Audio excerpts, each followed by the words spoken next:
Major N. byl vyslán za moře jako rezident StB v noblesní krycí funkci. Stal se prvním tajemníkem československé mise u OSN.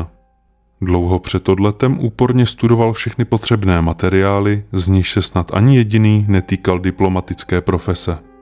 V pražské centrále ho obzvláště zaujal objektový svazek s nápisem Karel Hlásný, učitel češtiny v Army Language School v kalifornském Monterey.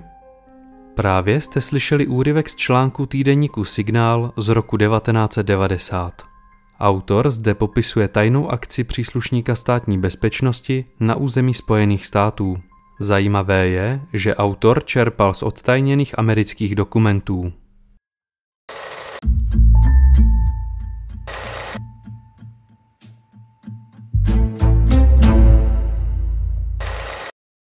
V této epizodě Temných spisů se budu věnovat celému životnímu příběhu československého vojáka a válečného veterána Karla Hlásného.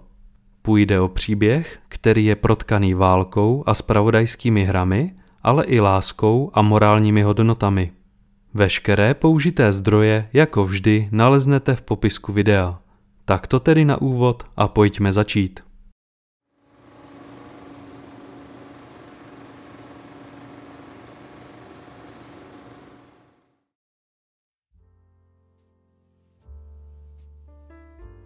Karel Hlásný se narodil 22. října 1911 v Bludově v dnešním okresu Šumperk do rodiny chudého zedníka Antonína Hlásného. Jeho rodiče byli spořádaní a snažili se svým dětem zajistit dobrý život. Karel nebyl jedináček a měl další 4 sourozence. Byl od dětství pozorný a nadaný, což se také projevilo v Bludovské obecné škole, kam mezi lety 1917 až 1922 docházel. Poté nastoupil na reálné gymnázium v Šumperku, kam dojížděl na kole, na které si musel své pomocí vydělat. 10. června 1929 odmaturoval a jeho další kroky vedly do armády, přesněji k lehkému dělostřelectvu. Díky vyššímu vzdělání mu bylo umožněno během vojenské služby absolvovat důstojnickou školu, kterou dokončil v roce 1930. Koncem jeho služby byl převelen od dělostřelectva k finančnímu úřadu v Michalovcích. Tato zkušenost ho ovlivnila natolik, že po propuštění do zálohy odešel do Prahy studovat účetnictví. Během svého 2letého studia pracoval jako účetní pro zemský úřad v Praze. Po dokončení studia v roce 1932 nastoupil do armády, tentokrát jako voják z povolání, a jeho první kroky zde vedly opět do školy. Stal se důstojníkem 109. dělostřeleckého pluku v Bratislavě, kde sloužil až do roku 1939. Po obsazení českého území německou říší a po přeměně československé armády v proněmecké vládní vojsko z armády odešel. Po odchodu z armády se přesunul ze Slovenska do Prahy, kde až do začátku prosince 1939 působil v nelegální odbojové organizaci. V polovině téhož měsíce ale uprchl z protektorátu do Francie. Jeho cesta však byla trnitá a musel cestovat přes Slovensko, Maďarsko, Jugoslávii, Turecko, Sýrii a Egypt. Ve Francii se přihlásil k nově vzniklé československé zahraniční armádě a 12. dubna 1940 se zde stal velitelem dělostřelecké baterie. O měsíc později vtrhla německá říše na území Beneluxu a do Francie. Po bleskovém obsazení Francie a po britské porážce u Dunkerku se Hlásný společně se svými vojáky 7. července 1940 stáhl do Velké Británie. Zde pokračoval ve své funkci velitele, nyní však protiletadlové baterie v rámci obrněné brigády. Byl zde povýšen do hodnosti kapitána a na rozkaz Československého ministerstva obrany v exilu byl vyslán do Skotska. Zde mezi lety 1942 a 1943 absolvoval polskou válečnou školu, která byla zaměřena na výcvik velitelů výsadkových vojsk. Díky nově nabitým zkušenostem dobrovolně odešel do Sovětského svazu, kde měl vést operační oddělení 2. československé paradesantní brigády. Do Sovětského svazu dorazil 11. listopadu 1943 a v létě byl povýšen do hodnosti štábního kapitána a jmenován náčelníkem štábu zmíněné brigády. Velel zde téměř 3 000 výsadkářů a se svými muži se zúčastnil rozsáhlých bojů o Dukelský průsmyk. Po prolomení německých pozic v Karpatech se svojí jednotkou letecky přesunul na Slovensko, kde měl za cíl podpořit slovenské národní povstání. 6. října 1944 byli vysazeni a po porážce povstání odešel s partizány do Tater. 29. listopadu 1944 byl v boji u Horní Lehoty těžce zraněn. Byl zasažen fosforečnými střelami Dum-Dum do oblasti břicha a pánve. Střely mu způsobily děsivá poranění a kvůli následné infekci byl až do konce války hospitalizován v nemocnici ve slovenském městě Podbrezová. Zde se setkal s 18letou blondýnkou, která se jmenovala Eva Marholdová. Tehdy však ještě netušil, že půjde o jeho osudovou lásku. Po válce byl mnohokrát vyznamenán prezidentem Edvardem Benešem, Slovenskou národní radou a taktéž Sovětským svazem, Rumunskem a Jugoslávií. Po doléčení byl v létě 1945 povýšen do hodnosti podplukovníka a byl jmenován náčelníkem štábu 1. československé obrněné divize v Praze. V této době se za ním do Prahy přestěhovala zmíněná Eva, která tu začala studovat pedagogiku na Univerzitě Karlově. V této poválečné době to vypadalo, že Hlásného čeká závratná vojenská kariéra, což se mění v roce 1947. V prosinci toho roku před svými vojáky veřejně pronesl, že ve svazu je teror a že své podřízené nikdy proti západním demokraciím nepovede. Hned 4 dny po tomto výroku byl postaven mimo službu a jen díky svým známým nebyl stíhán nejvyšším vojenským soudem. Nakonec byl z armády propuštěn a po komunistickém státním převratu v únoru 1948 se rozhodl, že z Československa odejde.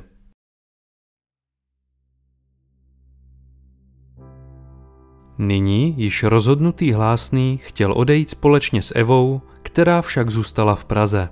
Své rozhodnutí vysvětlovala těžkou rodinnou situací. Jejímu otci komunisté znárodnili podnik a posléze těžce onemocněl. Dojížděla tedy na Slovensko se o něj starat. V polovině listopadu 1948 se Hlásný spojil s podobně smýšlejícím plukovníkem Házem, se kterým v oblasti Chebska překročili hranici do americké okupační zóny. V zóně byl ubytován v mezinárodním táboře pro uprchlíky, kde strávil své první Vánoce na západě. Koncem ledna 1949 zde začal pracovat pro exilový československý štáb, který vysílal agenty do Československa. Hlásný však nesouhlasil s lehkomyslným vedením štábu a proto raději odešel a stal se řidičem náklaďáků pro Mezinárodní uprchlickou organizaci. Věděl však, že zde zůstat nemůže a proto hledal místo, kde by se mohl trvale usadit. Nakonec o následném místě pobytu rozhodla byrokracie. Za prvé disponoval průkazem bývalého vojáka britského impéria a za druhé ze všech západních zemí nejrychleji přijímala uprchlíky Austrálie. Ta však uprchlíkům diktovala nekompromisní podmínky a každý uprchlík musel v Austrálii nejdříve 2 roky pracovat na dělnických pozicích. To však Hlásného neodradilo a 30. ledna 1950 dorazil do Austrálie, kde ihned nastoupil do továrny. V továrně vydržel 4 měsíce a později vystřídal řadu zaměstnání, kdy pracoval jako prodavač aut, pomocný účetní a tak dále. V Austrálii se mu však zhoršil zdravotní stav. Zanítila se mu jeho válečná zranění. Ve svém dopise z 1. září 1950 přiznal, že v Austrálii zažil těžkou životní ránu a proto zažádal o povolení k pobytu ve Spojených státech. Tou dobou už pobýval v Sydney, kde mu byla nařízena pracovní neschopnost kvůli špatně zhojenému zranění paže. 27. srpna 1958 mu Spojené státy udělili vízum a Hlásný na nic nečekal.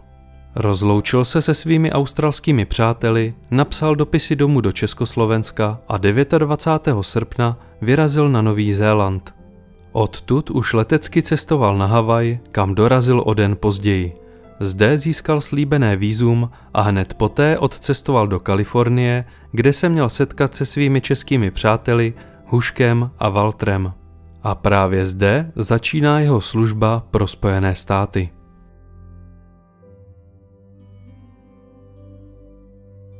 Zmiňovaná dvojice mu našla pracovní místo na vojenské jazykové škole v Monterey v Kalifornii, která spadala přímo pod ministerstvo obrany. Základna, ve které jazyková škola funguje, tam stojí již od dob španělské nadvlády a samotná jazyková škola tam vznikla v roce 1941, kdy se tu začala vyučovat japonština. Během několika let se výuka rozšířila na další jazyky, přičemž se po skončení druhé světové války začala zaměřovat na jazyky států východního bloku. Vyučovala se zde ruština, srbochorvačtina, polština a mnoho dalších jazyků. Po roce 1948 přibyla i čeština, jelikož Československo po vítězném únoru plně spadalo do socialistického bloku. Vedoucím československého oddělení se stal pan Menčík, který 8. září 1952 přijal Hlásného do zaměstnání. Hlásný nastoupil do školy na pozici lektora jako civilní zaměstnanec a pracoval společně s Huškem a Waltrem. Mimo to zde fungoval jako poradce v oblasti československé armády a jako specialista na tamnější kódovou řeč. Hlásný se trvale usadil ve sluném Monterey a práce lektora ho velice bavila. Dokonce zde napsal odbornou práci o fungování československé armády, ke které se později ještě dostaneme. Mezi jeho studenty patřili budoucí agenti FBI, příslušníci vojenské kontrarozvědky, zaměstnanci velvyslanectví v Praze a mnoho dalších lidí. V této době však umírají jeho rodiče, matka Anna v roce 1953 a otec Antonín o 3 roky později. Taktéž zemřel jeho přítel Hušek, se kterým ve škole pracoval. Nyní se přesuneme z Ameriky do Československa, kde stále pobývala jeho přítelkyně Eva Marholdová. Ta mezitím v roce 1950 vystudovala pedagogiku a vrátila se domů na Slovensko. Tam začala učit matematiku na gymnáziu a na průmyslové škole v Tisovci. Eva byla po celou dobu s Karlem v nepravidelném písemném kontaktu a ona sama nyní uvažovala o odchodu do Spojených států. Po určité době se rozhodla, že se pokusí Československo opustit legální cestou a zažádala si o povolení se vystěhovat ze země. Tím se okamžitě dostala do hledáčku státní bezpečnosti, která na ní začala vyvíjet nátlak. Žádosti o vystěhování jí nebyly kladně vyřízeny a namísto toho byla popotahována vedením školy, kde pracovala. Tento nátlak vyvrcholil po podzimu 1956, kdy Hlásný zaplatil $1200 2 převaděčům, aby Evu převedli do západního Německa. Jedním z nich byl britský zpravodajský důstojník George Blake, veterán korejské války, který byl zverbován Sověty. Ten celou akci zmařil a Eva byla vydána na pospas československým komunistickým orgánům. 4. dubna 1957 ji příslušníci státní bezpečnosti donutili ke spolupráci a přidělili jí krycí jméno Marcela. Nyní se ještě krátce vrátím k jazykové škole. Po vpádu vojsk Varšavské smlouvy v roce 1968 se česká jazyková skupina rozrostla o menší slovenskou podskupinu. Nevyučoval se tu pouze jazyk, ale i kulturní zvyklosti, významné národní svátky a tak dále. Čeština byla na této škole vyučována až do roku 1999, kdy Česká republika vstoupila do NATO.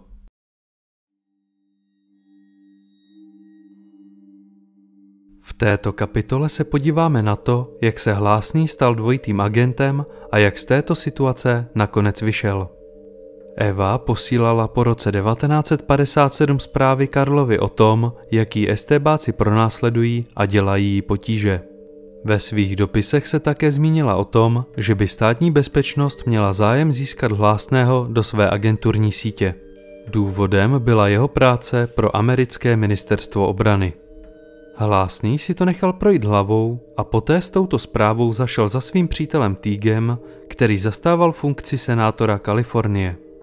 Tento návrh se dostal až k vojenské kontrarozvědce a FBI.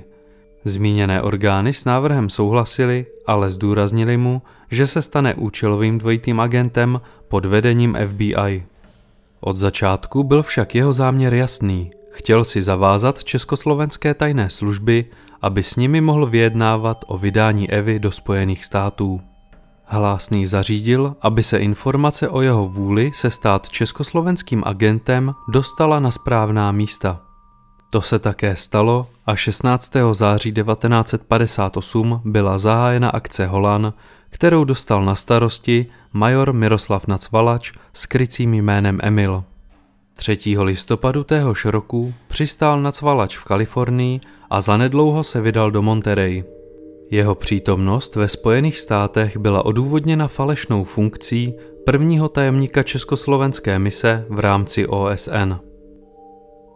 V Monterey našel dům na okraji města, kde bydlel Hlásný a zazvonil na zvonek. Hlásný mu otevřel a neznámý muž se představil jako vyslanec mise OSN, který přináší zprávy od Evy. V ten večer mu Nacvalač nabídl tajnou spolupráci, kterou Hlásný zprvu odmítl. Ještě v ten samý večer se Nacvalač k němu vrátil a Hlásný spolupráci přijal. Hned na to byl instruován o charakteru jejich spolupráce a že po něm budou požadovány tajné informace z jazykové školy. Tím se Hlásný stal agentem státní bezpečnosti s krycím jménem Holan. Za pár dní mu Hlásný předal svoji publikaci o československé armádě s názvem Military Tactics of Czech Armed Forces. Šlo o volně dostupnou publikaci nacházející se ve vědeckých knihovnách. To však Nacvalač nevěděl a publikaci považoval za přísně tajný dokument, čím si Hlásný Nacvalače zavázal. Při další schůzce dal Hlásnému další úkol, který spočíval ve vytvoření seznamu všech jeho studentů a jejich charakteristik. Tím by státní bezpečnost získala kompletní informace o budoucích amerických vyzvědačích na československém území. Hlásný nenechal nic náhodě a obrátil se na FBI, která mu vyhotovila falešný seznam. Nacvalač byl ze seznamu velice nadšený a Hlásnému předal vysokou peněžitou částku. Veškeré peníze, které Hlásný takto získal, odevzdával FBI.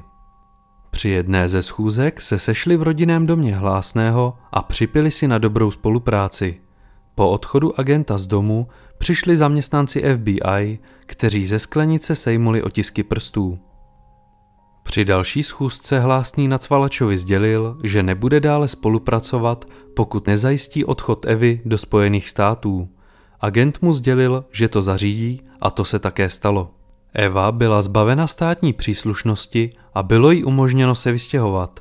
Mezitím si však prošla nepříjemným kolečkem u revolučního odborového hnutí, svého zaměstnavatele a u státní bezpečnosti.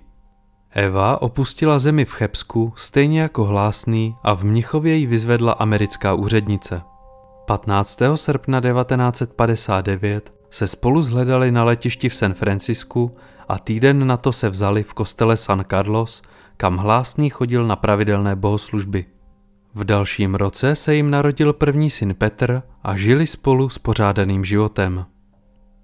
Spolupráce s Nacvalačem však probíhala i nadále, tentokrát však z přímé iniciativy FBI. Koncem roku 1960 na jazykové škole došlo k záhadnému zmizení jedné z lektorek. Hlásný u svého kontaktu zjistil, že v záhadném zmizení měla prsty státní bezpečnost a lektorka se tou dobou již nacházela v Praze. V tom samém roce se spolu sešli před restaurací v San Francisku, kam si Hlásný přizval agenty FBI. Ti provedli tajnou fotodokumentaci schůzky, díky čemuž získali důkazy proti komunistickému agentovi. V roce 1961 se Nacvalačova pozice v rámci státní bezpečnosti kvůli jeho soukromým aférám razantně zhoršila. On sám si Spojené státy oblíbil a využíval všeho, co mu tato země nabízela. Nakonec měl být přesunut do Československa a akci Holan měli převzít jiní příslušníci, s čímž se nechtěl smířit. Z toho důvodu zkontaktoval newyorskou pobočku FBI a domluvil si s nimi schůzku. Podle záznamu FBI na této schůzce předvedl velice zvláštní chování a nic konkrétního agentům nesdělil. Zřejmě tu hrála důležitou roli Nacvalačova nejistota a nerozhodnost. Nakonec ze strachu svoji schůzku oznámil československým orgánům, které této situace hodlali zákeřně využít. Československo v rámci OSN sdělilo, že se americké tajné služby pokusily ovlivňovat civilního zaměstnance československé mise. K této stížnosti se automaticky připojily i další státy Varšavské smlouvy. Americké ministerstvo zahraničí však hned poté vyšlo s pravdou ven a zveřejnilo celý příběh akce Holan. Celý svět se tak dozvěděl, že celá spolupráce byla vlastně záchrannou akcí řízenou americkými orgány. Díky tomu se z Hlásného stal ze dne na den kalifornský hrdina, který v krizové situaci zůstal věrný svým morálním hodnotám. Nacvalač nakonec opustil Spojené státy za dramatických okolností 23. června 1961, kdy byl pod tlakem nejen Spojených států, ale i československých úřadů.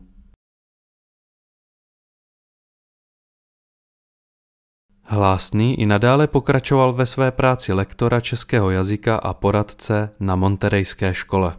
Mezitím se jim narodil druhý syn Tomáš a po několika letech začala paní Hlásná taktéž vyučovat na té samé škole. V roce 1968 přišel zlom ve formě masové emigrace z Československa. V té době neemigrovali pouze civilisté, ale i vojáci z povolání, o které mělo americké ministerstvo obrany veliký zájem.